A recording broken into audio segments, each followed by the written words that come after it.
With over 20 years of history, maps are a fundamental pillar of Counter-Strike. And in Counter-Strike 2, maps are getting a new look. But don't worry, you can still bring along your countless hours honing strategies and exploiting every corner and crevice. We took 3 approaches to improving maps while retaining their rich legacy. First, there are touchstone maps. Classic maps with solid foundations that players can use to evaluate gameplay changes from CSGO to Counter-Strike 2. These have improvements to lighting and character read, but otherwise haven't been changed. Next, we have upgrades.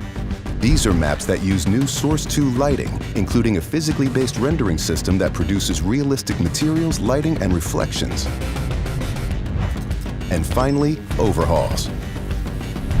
The oldest maps have been fully rebuilt from the ground up, leveraging all of the Source 2 tools and rendering features.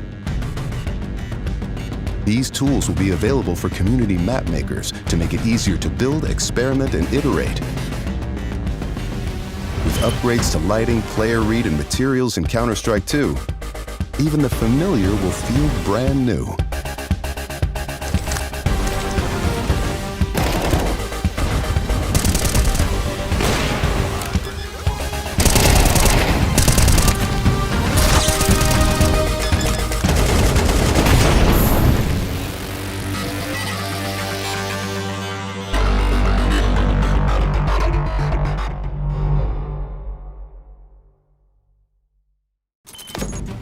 In a Counter-Strike match, information can mean the difference between success or failure.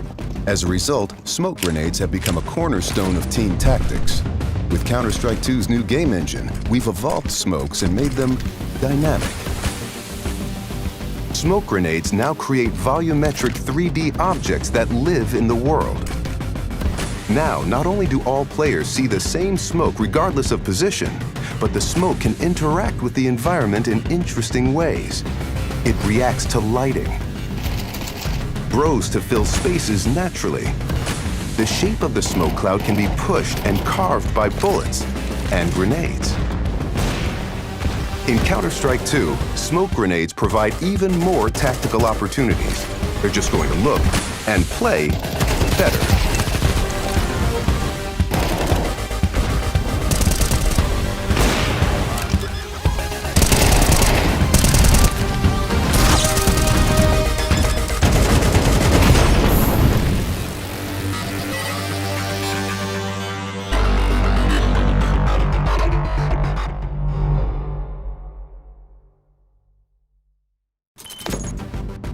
Counter-Strike is known for its visceral and satisfying gunplay. Now, firing a weapon looks pretty simple. You click your mouse, your character shoots, your target takes damage. But there's a lot more happening behind the scenes. In previous versions of Counter-Strike, the game only evaluated moving and shooting in discrete time intervals, or ticks, and time between those ticks didn't exist. For the most part, the experience was seamless. But sometimes those milliseconds between click and tick could be the difference between landing or missing your shot. That's why with Counter-Strike 2, we're introducing sub-tick updates. Now the tick rate no longer matters for moving and shooting, so the server will know the exact moment you fired your shot, jumped your jump, or peeked your peek, and the server will calculate your precise actions between ticks. So what you see is what you get.